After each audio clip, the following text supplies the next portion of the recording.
exciting? You know, what's interesting about JS-SEZ? What gets you excited about JS-SEZ?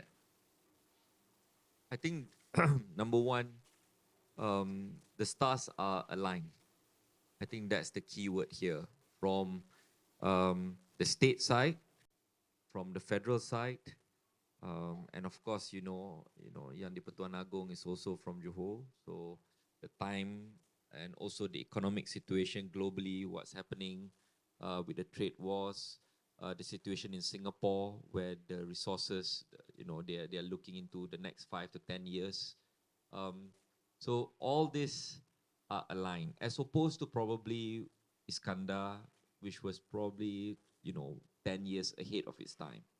But now, with both federal, state, and also the Singapore side's willingness to also participate in it, I think the stars are aligned. I think that would be the key word here.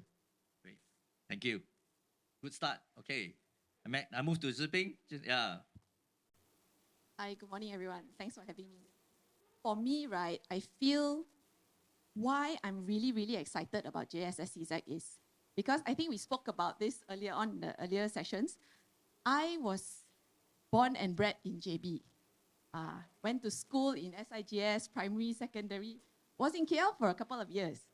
But I came back. I came back, and now that my firstborn is into uni already, I am looking forward to the excitement that JS-SEZ brings. I mean, if we look at the technological front, we want to create high-value jobs, right? So, and I want to be able to give that option to my kids that they can be working here in high-value jobs. For you, Puan Ameza, yeah, what gets you excited about JS-SEZ? Okay, actually, you just said I was from Putrajaya, but actually Johor Bahru is in my heart. It's because I live here, used to live here the last 8 years, and my degree also I did in Johor. Yeah. So the best thing that excited me more is because since I've been with IRDA for the last 10 years ago, I've seen previously before I joined IRDA, I was with Iskandar Investment Berhad, the catalytic project development for Madini. So it's really excited me to see from zero, nothing ground things happens to something that you see today. So the things is that it's really an honor for me to be in JS-SEZ to see the development of the economy that will benefit not only the local but also to the nation. So this really excited me. And the best thing is last time we do say we only complement Singapore, but now actually JS-SEZ is a new game changer, but we work together with them just to develop Malaysia as a whole. Great, thank you. Thank you. That's a great way to start. To Ms. Lim, I think I will frame the question differently because now your investment is already in. So maybe we go back, to 2021 when you make a decision, when we had our first chat. Why did Panduit decide to relocate the manufacturing to Johor? What was the decision behind that? I think, okay. And I think not only Panduit, even with some of the Singapore company or some of the especially regional office in Singapore, be it they actually have a plan to relocate to Johor or they are already here, like me, okay, like our company Panduit. So the main factor that draw us to relocate our manufacturing arm to Johor is basically the cost attractiveness, the space availability. Okay, I think these are the two key main contributor factor that actually influence a lot of the Singapore company to come into Singapore, to come into Johor. And the third one, I would say the proximity, okay? Johor and Singapore actually play a very important part, whereby the Singapore can still remain, for those that still wanted to remain as a regional hub for the operation and to travel into the plant, that actually is a lot of the traveling time as well. Yeah. Okay, I'll follow on with that because I think we want to understand more of the setup process. So looking back at the setup process, if you had a chance to do it again, what would you do differently? You know, or are there any sort of blind spots you think the government or, you know, as business advisors, I think we should take note of that, you know, can improve your experience of setting out over here? Yeah, so we started to look at the site back in 2021. If we could remember, 2021 is where the COVID, okay, the COVID-19 here, and the corporate office, even from our HQ, they have to go through MIDA to come in using a special invitation. So that was in 2021. Then after that, we managed to have our factory up in 2 years' time. Okay, so if I look back, okay, it's a lot of challenges that we have faced. If I look back, I think if I'm going to do it differently, I think I will focus more of the alignment of the early alignment of the stakeholder. Okay, be it like the cross-border kind of like tax compliance, immigration is one of them, and workforce training. This is very important because you need people. Like you are moving your machine, you need people, right? And also to tap on to the local contact and the local support. So who are the bodies that who can support us? I think Invest Johor helped us a lot, okay, in helping us to transit, you know, from Singapore to Johor Bahru. Yeah, thank you.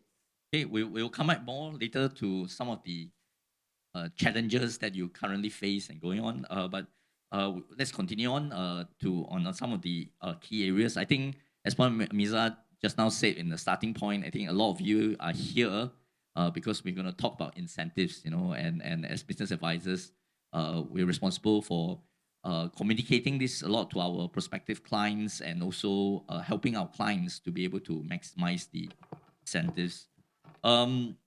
I think, you know, Puan Ameza, I think, just now shared about the incentives, and I think that the incentives under JS-SEZ are bold.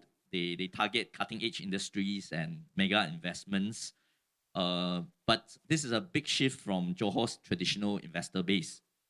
So my question, you know, is if we set this threshold this high, are we risking turning away good investors that don't qualify? So yeah, so my question for Puan Ameza, you know, this minimum capital expenditure of 500 million in many of the investments, or, you know, the global business hub of 500 million of operating expenditure, you know, this seems quite ambitious, and a lot of companies coming to listen, they will feel that they don't qualify, you know, and they feel that that they're not included.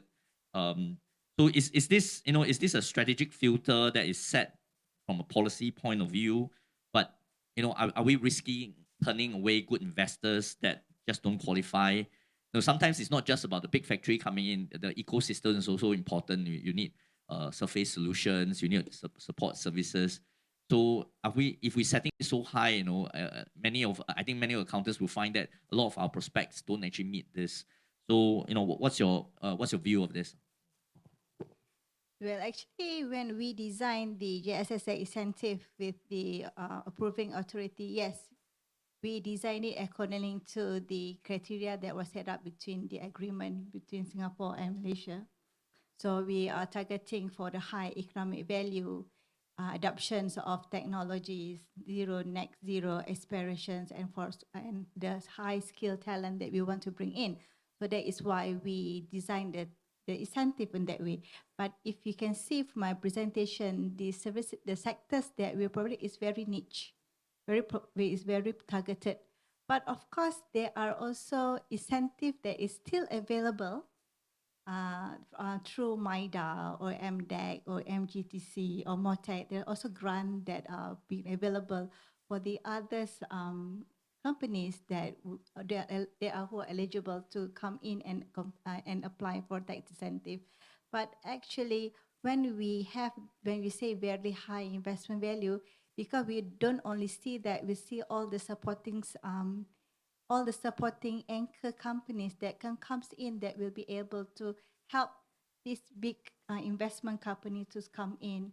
So that is why when you say there is the incentive is for high, actually, if you look in another angle, actually the incentive is actually for all. Yeah, I think that's a very important point. So a lot of times I go to a lot of conferences and then I speak to investors. They come out. Sometimes because now we are talking about the new things, right? A lot of times there's people forget that they're actually the MIDA incentives still available for the promoted activities and industries, and there's a long list. So when that's forgotten, some of the investors, they just get the wrong view that Johor is only Malaysia is only welcoming those very high ones. Yes, the high ones they get now. There's clarity. Last time we got pre-packaged incentives. Now there's clarity what they can get, and then you still have the MIDA incentives.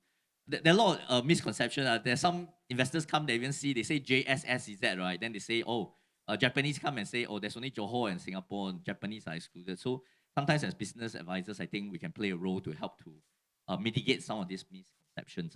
I'll come back to you in a bit because I think there are a lot of tax questions here, but I don't want to make Szu Ping feel left out. So one of the questions we have is this 500 million, threshold that we're setting.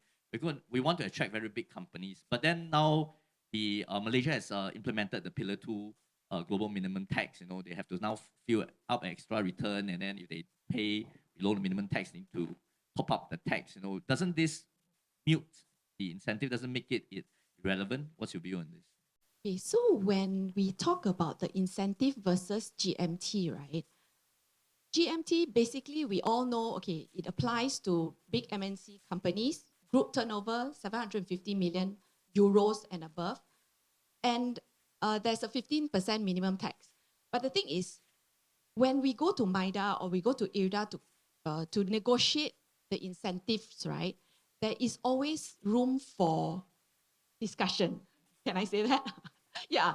So say, for example, if you're looking at a 5% tax for 15 years, there is always, what you need to do is you need to go back and review and make the projections for your business and go back to IRDA or MIDA for that matter and tell them, okay, this is how my projection looks like, what I want from this, right?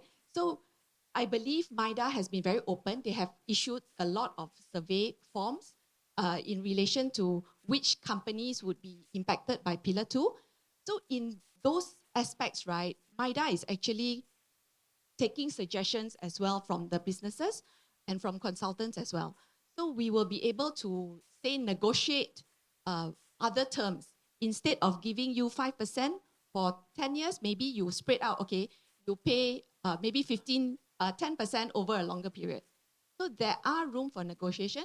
And the other thing to note is that for Pillar 2, right, there's always this thing called substance-based income exclusion. So that it is not a flat, say, whatever tax rate that you are paying now, you just need to top it up to 15%. It is not that way. There's a lot of workings and calculations to be done. And definitely there is room to negotiate. Puan Ameza, you want to add on to this, the room to negotiate, or anything else you want to add on? Yeah, I would just like to say that actually for investors to come in, right, incentive actually is not their main thing when they come in to invest in JS-SEZ or Malaysia as a whole. So even though they say that there is a top-up tax rate of 15%, I think there are other factors that they have to look into it as well. For example, their facilitation services of ease of doing business in JS-SEZ, the talent that are available, or how we're doing business in here, the policy making that we're trying to solve with each country, because sometimes this GMT is not only a Malaysian issue, it's actually an international issue. So of course the governments that we are looking into it, and the best thing about JS-SEZ is that the collaboration between Malaysia, Singapore, and of course from Johor State as well, where really helps in terms of the investors to come in, rather than to see that, oh, I have to top up another certain amount of tax rate into it, because there are many other factors that the investor will look into it as well. Thank you. So Puan Ameza, a lot of tax questions here. I posed another tax question just now on the smart logistics. I think maybe the slide didn't mention specifically. One of the questions here I have is it only applicable to new investors, or it applies to existing logistic players as well? For any tax incentive that are in Malaysia, if you are a existing company, if you are already being approved with any tax incentive doing the smart logistic activities, you are not eligible to apply. But let's say if you are an existing company, but you are not doing the activities just now that we mentioned, yes, you are eligible to apply through MIDA. Thank you. Thank you for the explanation. Yeah, I think just one more question to Szu Ping.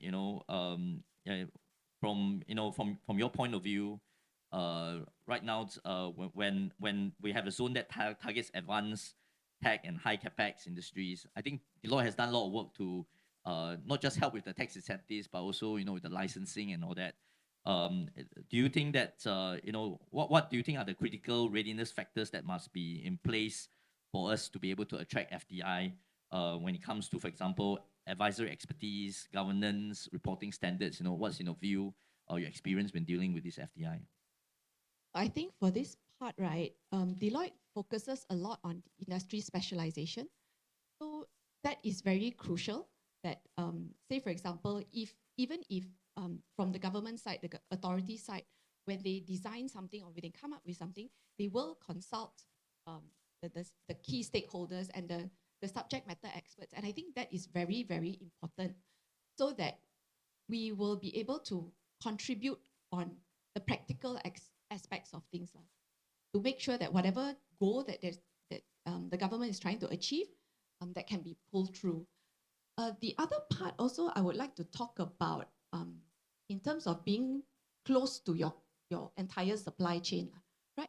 So in this aspect, right, we have seen potential customers or clients coming in and asking, okay, land in Johor versus land in Kulim or Penang. So why certain industries, they still choose Kulim is because the entire ecosystem is very matured there. So even though there is abundance of land in Johor, some companies would still choose to set up in further north, right? So I think from that part is very important to make sure that the entire ecosystem is also ready and matured. I wouldn't say matured, we're getting there. So we need to be able to manage the expectations of investors on that part. Thank you. Okay, so moving on to Penduit's experience. Yeah, so when Penduit decided to move in, what was your view of the whole sort of regulatory regime over here? Did you find it very confusing? Did you think that what was the experience when dealing with regulatory stuff like the licensing, incentives, tax compliance? What was your experience? Yeah, so before I work in Singapore, I'm also a talent that left Malaysia. Okay, so I'm a Malaysian, but I study in KL. Then eventually, my Singapore company relocate the whole team to Singapore. So that's how I ended up in Singapore. So more or less, I already know or I already have some experience working in Malaysia. So when it comes to like relocation to Malaysia, as I'm leading the team, so I actually know what are the complications, and I also know what are the so-called like some of the rules are actually not so straightforward, I would say. And even though we go into the online system, we were trying to find certain information, we are not able to get that. Okay, that that actually forced us to reach out to like Deloitte, for advisory, expertise. Okay, so coming back to your question about like one of the good example I can share with you is like the custom.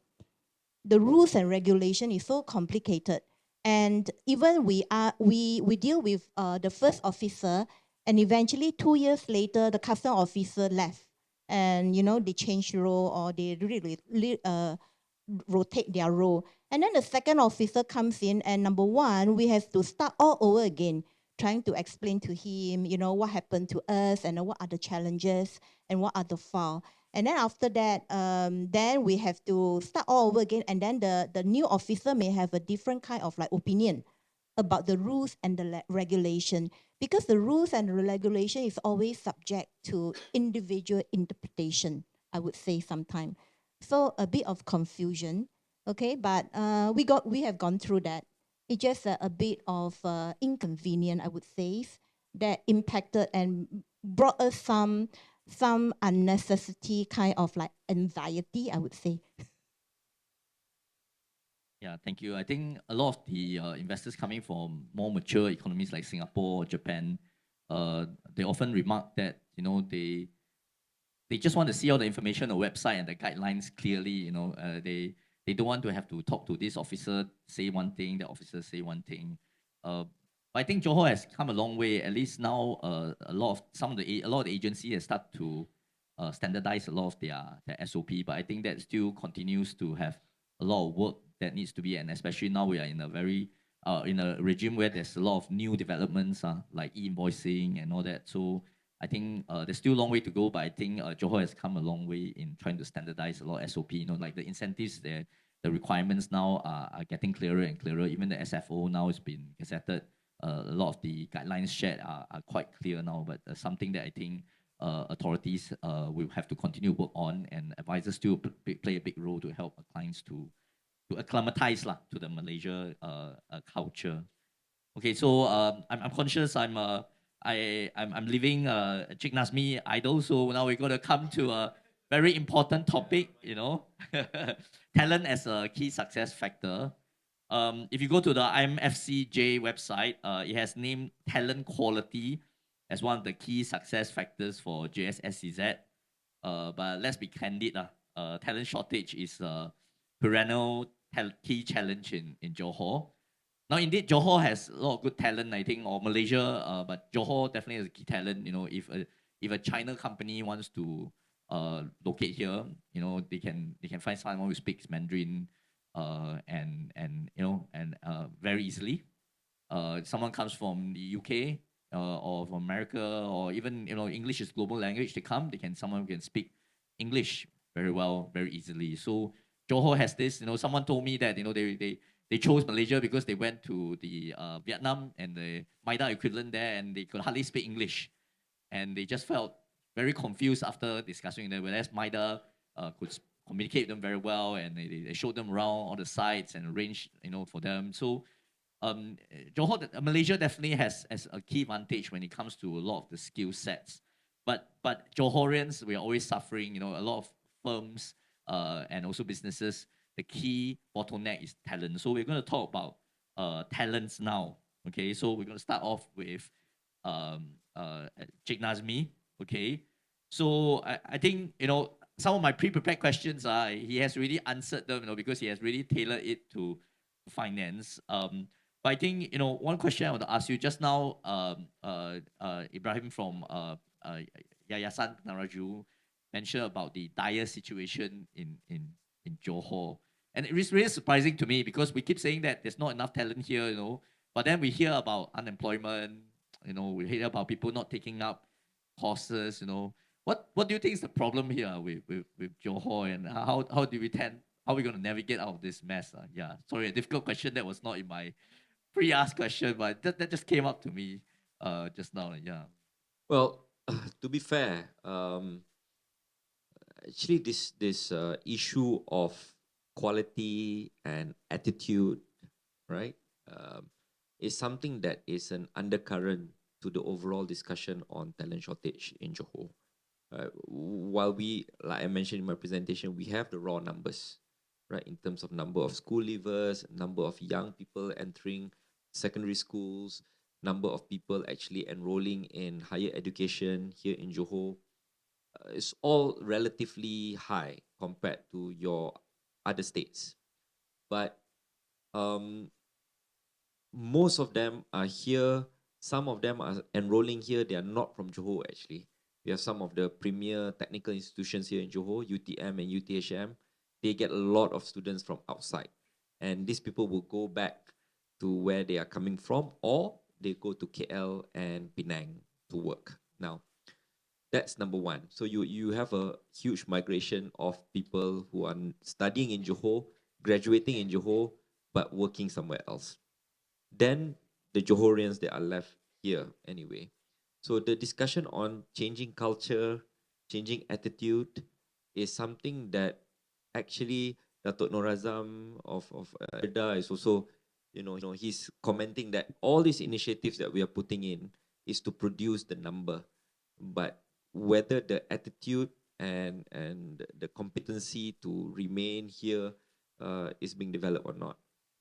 The short answer to that is it requires a whole of government approach to this, because people think that education is only one part, but actually education has to do with housing, has to do with your income level. So you talk about investment and opportunities. Like for example, we want to create a lot of, we want to train people for premium jobs, right? But one of the key issues that we have identified is there are not enough premium jobs in Johor to support the goal of the state government. So job creation has to do with, it's an important part, drawing in the right kind of investors. That's why I think if you look at the incentive just now, a lot of it is about driving these high value jobs into Johor. To talk about cultural change or to talk about changing attitude, I think, like I say, it's a whole of government. It takes a long time. The family values, etc., needs to be set up. But it's happening. If you think about all the talent, people always say there's not enough quality talents, etc. But the truth is, a lot of our graduates, I think UTM here can attest to that. A lot of UTM graduates, for example, I can give you, they are working in Penang and Singapore too. So there is sufficient talent being produced. In fact, PwC report that we are finalizing can show you that there's enough talent that is being produced with enough quality. But asking them to remain in Johor becomes a critical factor. And you look at the destination that they go to, Singapore, Penang, KL, right? These are major cities, if you think about it, right? So the goal, if you look at Yang Amat Berhormat Menteri Besar's plan, is to also not just talk about industries coming into Johor, but to develop Johor as a destination on its own. That's why you look at entertainment tax is being reduced, right, as an incentive for people to create the content. That content makes Johor becomes a livable city. Once that becomes attractive, then it is comparable to the likes of Penang and KL. But it's going to take time, right? Those guys have, moved ahead. We are starting probably 10, 15 years ago and now accelerated under the Johor-Singapore Special Economic Zone. You look at the IIBD, for example. We want to transform this CBD within this, around this area, to be comparable to the situation in Singapore, so that people coming down from the RTS, they have the same experience, right?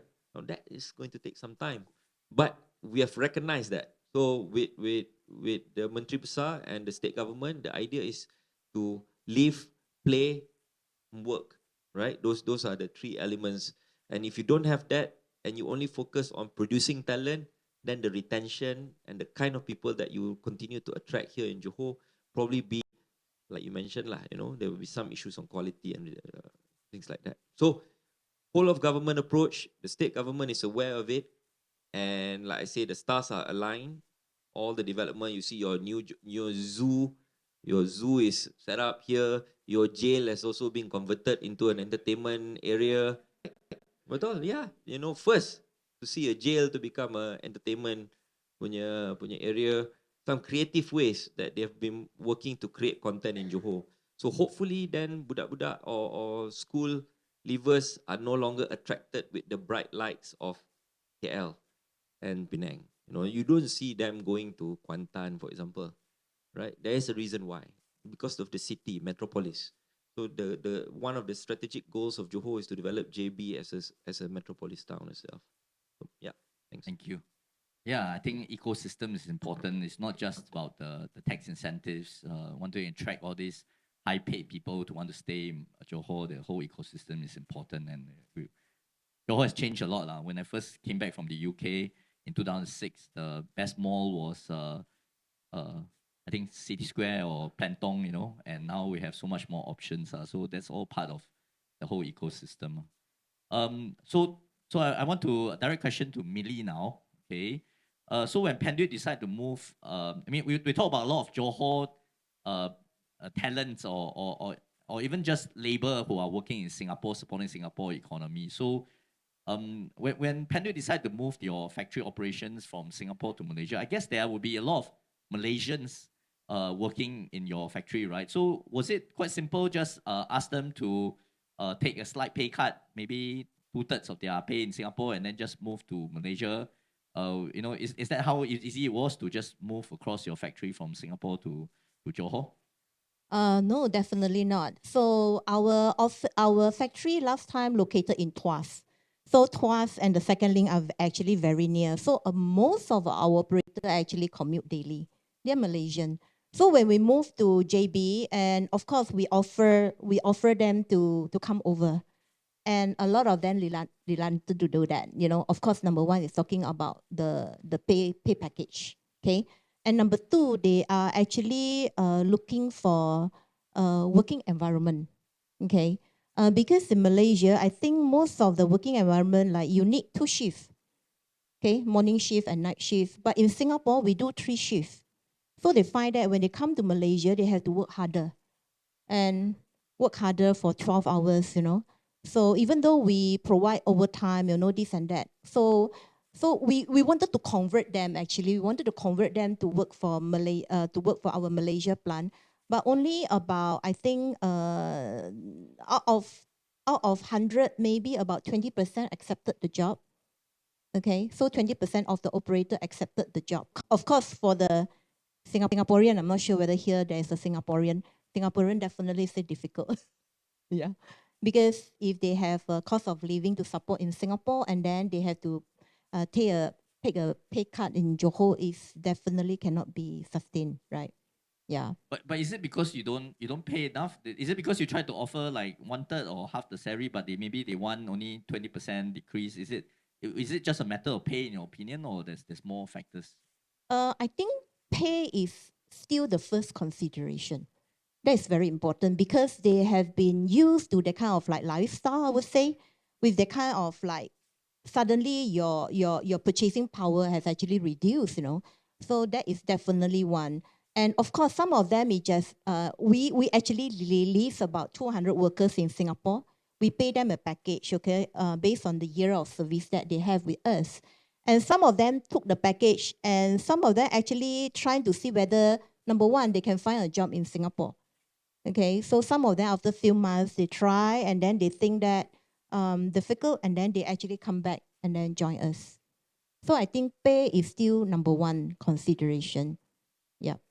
So 2 years down the road, have you filled up all your positions? Are you at capacity now? What's your situation now? Okay, so we try to support Malaysia. Okay, we try to aim 100% Malaysian. Okay, so that is our objective, 100% for all the 200 workforce that we are having.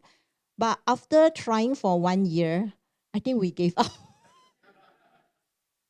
So ended up like we have no choice because we need to support our operation.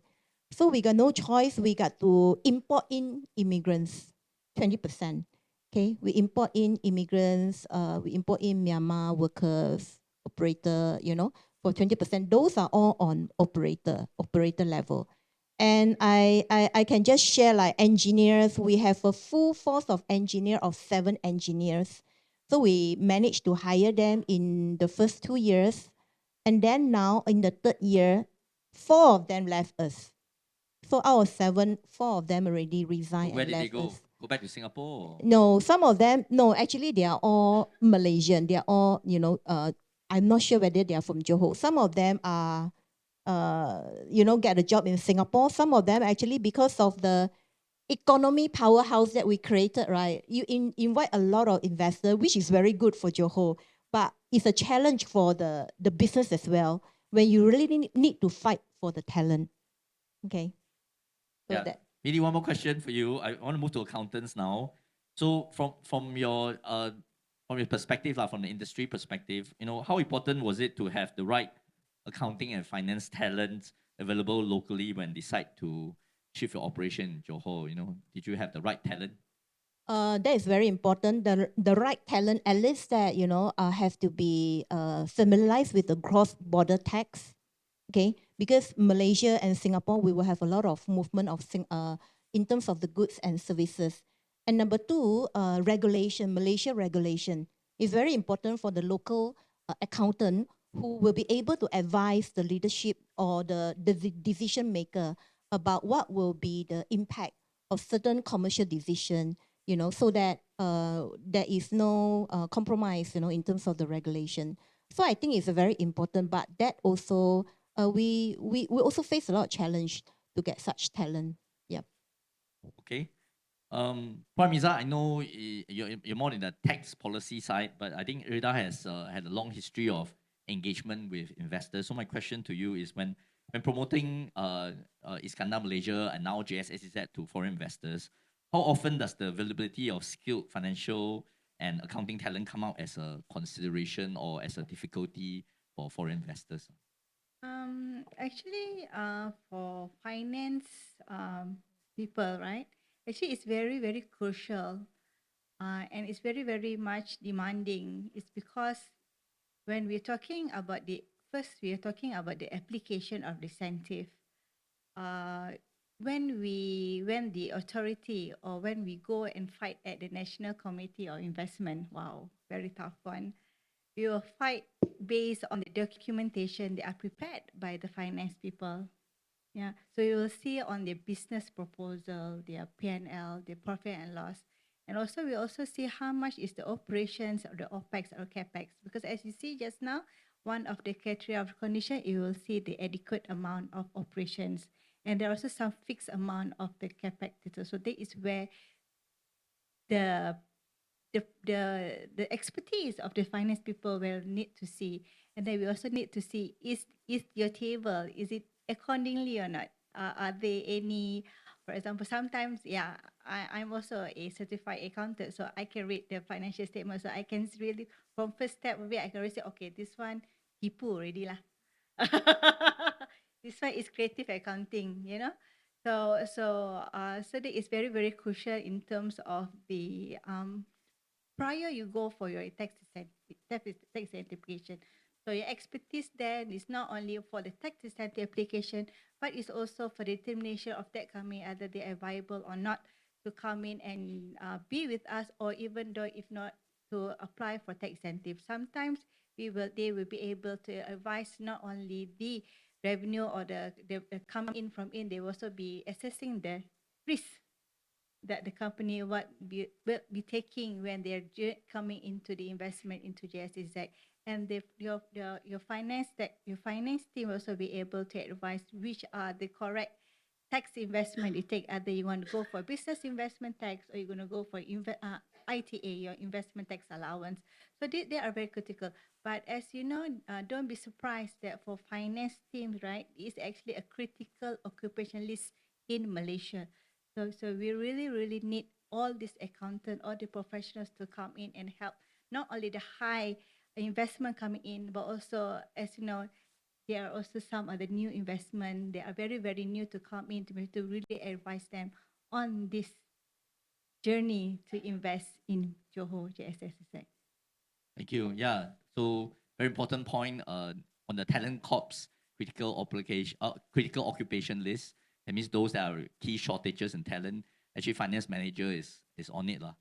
But I think auditor and tax consultant not on it. Maybe we have, but finance managers is a critical shortages, and a lot of FDI coming in. They often want to start off hiring a good finance manager, and they find actually a shortage in getting good talent.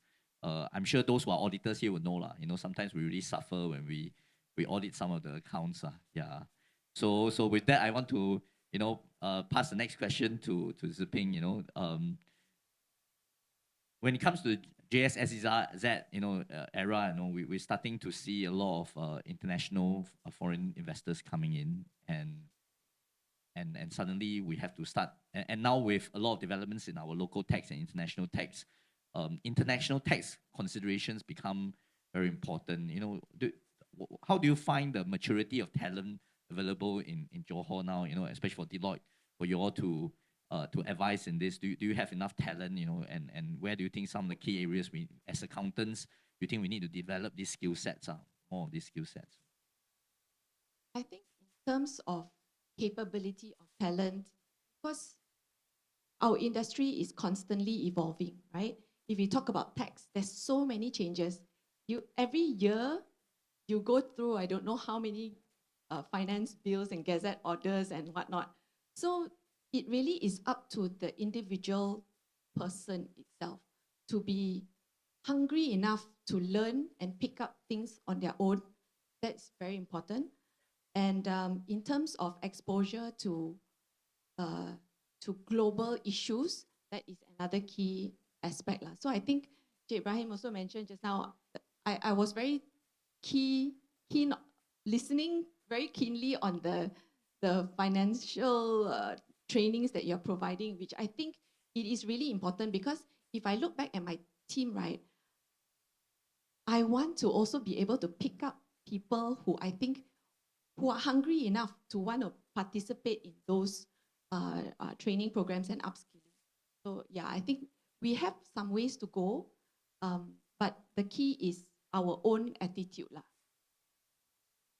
Yeah, own attitude learning. So I think a lot of the accountants right now, we have a lot of opportunity, but we just need to gear ourselves and step out of the comfort zone. I think it's very important. I want to catch on to one thing that Encik Najmie talked about just now. You know, there's a chicken and egg issue. Is we want to attract talent, but there's not enough jobs. You know, high-paying jobs available. So sometimes we don't know when to start. So I'm going to give Ms. Lim a very difficult question. So Ms. Lim actually is the Regional Finance Director of Panellists, and she's still based in Singapore, although she's Malaysian. Okay, and she actually has a regional finance team still there supporting Asia Pac. So you know, we talk about we're having talent here, and you know we have, you know, and we want to attract high-paying jobs. We have the global business hub. You know, why is and then you know and still you have your finance team or your regional team still in Singapore, your distribution team in Singapore. Why don't you move them into Johor? So I think everyone will agree that Singapore actually is able to connect us globally. Okay, this is what Singapore's strength is. They're able to connect us. They have a very they have a free port. Okay, anything comes in are tax free. Okay, and they are also have a deep pool of talent, I would say. So not only finance, in our regional office, we actually support the APAC region, which include the China, Japan, Australia, okay, India and Korea, and we support them out of Singapore, and we need to have this pool, right, to really make sure that our business can continue. The business continuity is important, as well as our operational has to be stabilized, right? Yeah, but just one note to add, right? So like for example, my finance team, right? Let's say for example, I need someone to handle Australia finance. When we talk about Australia finance, I actually don't have any finance head in Australia. We support it out of Singapore, okay? And we have a shared service center in Mexico, which support us on all the transactional tasks. And this finance person only talking about the compliance. And imagine we have 0 Australia accountant in Australia. But this person, through learning, she went through the ATO. ATO is Australia tax portal, okay? She went through the Australia tax portal, and then she learned from the consultant, okay, the local consultant. That's how we actually, you know, started, and then we become regional. So not necessary that you must have like, oh, I must have a regional experience, then only I can take up a regional role. No. So like what Szu Ping has mentioned is the attitude to learn. So if you have the hungry for knowledge, if you are actually eager to be exposed to international tax and international accounting, I think there's always a way, because right now digital, you know, enable us to learn and to upskill ourselves anyway, anytime. Yeah. Thank you. So I think we still need some time to build the ecosystem to be able to have our global ambitions of business services, and also attracting global business hubs to come to Johor. Hopefully, you know, we can build up the ecosystem over time. Najmie, I think I got one important question for you. We saw the 31 million just now, and MIA and members are very interested to be able to access those subsidies or funds. Just now you mentioned that previously I think what was announced that is those who go through a scheme need to assure that they can provide diploma of at least 3,005 salary or degrees 4,000. But you're reviewing that now. So my first question is how did the government come out with 3,005 and 4,000? Second question, now it's under review. What some of the tips you can give us, MIA lah, and also members to be able to access that funds? How can we work with JTDC on this? Thank you. Premium salary or this strategy of pushing for premium salary under the Johor-Singapore Special Economic Zone is actually the figure 3,005 and 4,000 plus, etc. for diploma and degree. It's benchmarked against the rates over in Kuala Lumpur and Penang, for example, right? That's number one. But also most importantly is aspirational, right? Because as you open up your borders for external investors to come in, you also need to think about the impact to the local communities, right? And so the idea or the strategy behind this kind of signaling of premium wage is to push the external investors coming into Johor for higher up in the value chain. I think that is the risk. As soon as you have a special economic zone, Singapore, etc., you want to deter dumping, like Encik Nataza mentioned. And one of the ways to deter this sort of industry is that dump their factories over in Johor with the ease of regulation, IMFCJ facilitating you, etc., is in exchange of us giving you cheaper land, easier access, etc., is you need to offer something back in return. And as you can see just now in my slides, our median wage is far behind those in Kuala Lumpur, right? We are about 2,005 here. In KL is about 4,000 plus. So I mean that benchmarking of the premium wage is an aspiration that we want Johor firms to start moving towards. Now, of course, reality on the ground is also about affordability, right? Whether the local firms can sustain this kind of price point. And that is the feedback that we are getting from the industries. And that is why the incentive, etc., has now turned into becoming like a work in progress. So when we talk about salaries, we say below 3,000. What is below 3,000? Is it 1,800 or is it 2,700? Right? The big difference between the two. And the aspiration of the state government is to push it as close as possible to that aspirational number. Okay, so now back to the training programs and how we can, or how the MIA members can take up on that. Number one, on your individual basis, your professional teams, etc., looking for upskilling and reskilling initiatives, there is none better than the offer that is currently being made by Yayasan Peneraju. Okay, and I think you should take it up, because for JTDC in particular, the Skills for Johor program, all the other programs that we have, a lot of it are short courses, right? 1 month certification program, 2 weeks professional qualification, in mostly technology based. Seldom do we support a 12 months, 24 months or 36 months program like Yayasan Peneraju does. So if you're talking about specifically for finance professionals, since Ibrahim has mentioned 600 packs, I think it's a challenge for us to fill up that 600 packs, right? So it is a call for the MIA members to spread the word, not only to your colleagues, but also to people around you, that this is a pathway that they can take. And with supply below demand, right, most likely that you are getting a better salary offer compared to, for example, in manufacturing or operator side. So that's number one. But number two, if there are certain professional programs or certificate that the MIA together with its members feel that could really improve and upskill the finance professionals, right, So the question is, for the schemes under JTDC is train and place. So there must be a placement, there must be a training provider that can provide the relevant training, and there is a commitment from the employer, and it will be 100% funded by the state. So that is basically the criteria. We can work together on what that program can be. In fact, we are doing it with the data centers, like I mentioned to you earlier, because they are quite easy, right? You've got CompTIA, you've got all these other certification. For Microsoft, certification is also quite easy. Culinary is also quite easy, right? Short courses on hospitality, how to help the Desaru area to increase their number. But for accounting, etc., we have not had that discussion yet. So maybe after this, we can have one program that is supported by MIA and funded by the Skills for Johor program. Thank you.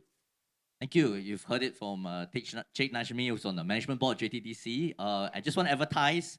Actually, some of the SMPs will know MIA actually has sent out a survey, a talent shortage survey last month, I think, and we extended to the end of this week. Later, I think Ms. Chan will show the QR code. The purpose, we asked some sensitive questions there, but don't need to put a firm name. We asked about your extent of your talent shortage, the pay you're paying, and what skills are shortage. We also ask you at the end whether if there's government support that you can commit to salaries of 3,500 for diploma or 4,000 for degrees. So the purpose of the survey actually is so that we can engage with proper statistics with JTDC, because we need those statistics in order to be able to, because every industry is coming to JTDC and say we are shortage, but we need to have concrete schemes and concrete needs in order to push our case. So I hope more of you will be able to join us. Right now we only have 58 firms that have submitted, so it's decent, but it's still not enough. So that's the reason we've done that, and we will share some of the results later. We'll probably plan another event if we get good enough responses. Yeah. So I do hope all of you can join in to that, and also we can learn from this. But I'd like to submit to all the accountants here, especially the public practices here, whether or not you like it, with RTS coming in, I think we need to aim for that sort of salaries. Otherwise, it's very hard to survive. I think the mid-tier and the Big Four can tell you that they have forced their salary up to that. It's been very painful. We had to increase our fees by 30% the last 2-3 years. But I think it's part of the growing pains. And I think that's something that I think SMPs and even us, even the mid-tier and Big Four, will have to continue to push up the salary further in order to attract talent. So I hope that's something as Johor practitioners, we have to face out the fact that we are not in Selangor, KL, or Penang, where there's probably more sources of talent. We are going to face that problem, and we need to increase our salary to not just attract the talent we have in Johor, but actually attract talent from outside Johor, from other parts of Malaysia. That has to be the way going forward. Okay, I know we are out of time, but I just want to a couple last questions, and I think we want to be inclusive. So some people say they look at JS-SEZ initiatives, they think that it's only for the multinationals, for the big boys only. Okay, but we want to be inclusive as well for those who want to change. Okay. So my next topic is about SMPs, small medium practitioners, the accounting firms. Some of you are here today. They play a pivotal role because they are supporting SMEs who contribute about 90% of the economy in Malaysia. So they still play an important role. So maybe I start with Szu Ping. A lot of these SMPs have come to me and say there seems to be nothing for them, in this JS-SEZ. They not much opportunity for them because it's only for the 500 million capital expenditure and above. Do you agree that, where do you think some of the areas that you think they can upskill on, in order to capitalize on these opportunities? I think from the SMP side, right, it's very important for you to find your niche.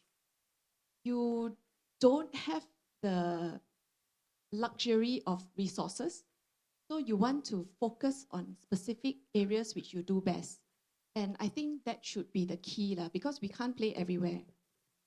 Find your niche. Okay, find your niche. Yeah, that's important. Okay. From a slightly different angle to question to Mee Lih, you know, what do you think are some of the for our finance talent or accounting talent to upskill, to be able to cater to MNCs? What do you think are some of the key areas you think Malaysian or Johor accountants need to upskill on? Yeah, you and that. Yeah, I think Encik Razani mentioned about the accountant is no longer a bean counter, I would say, no longer a number cruncher. Okay, so a lot of the business owner are looking to tap on accountant to be their strategic partner, strategic decision partner. But this is very difficult. As accountant, you know, one night we cannot just change and become a strategic partner to our business or our boss, right, or CEO. But it takes time. But I think it's important for us to have the business acumen. And finance is very important in a company. Every investment, any decision that a owner need to make, they have to come to finance. So we must be able to be the advisor, okay, to be the advisor to tell them about the pro and cons. That's number one, okay, and also like how can we help them to avoid those pitfalls, okay. So I think this is very important. And secondly, of course, the tax, you know, like what Szu Ping talk about, we need to have a regular update. Okay, we need to know what is going on. It's just like technology. Technology keep on, you know, evolving, you know, in itself. So we need to upgrade ourselves as well. And thirdly, I think it's very important is that everybody talk about technology, talk about AI. So Bill Gates talk about AI. Next time, we do not need doctors anymore. We do not need lawyer anymore. But so far, I have not heard we still need an accountant. So AI is not a threat, okay, but it's actually a tool for us to tap on to really like improve our productivity and efficiency. It really helps me a lot. I use a lot of AI to help me in my work as well. So these three key criteria, I think it will actually transform our traditional or conventional accountant, you know, to a more vibrant and I would say that future accountant, you know, professional. Thank you. All right, one last question to Encik Najmie. Okay, we keep talking a lot of times. You know, when people come and for such events, they keep asking about, you know, what can the government do for me? What can, you know, the Johor state government do for me? What can JTDC do for me? But now I want to turn this angle around from your point of view.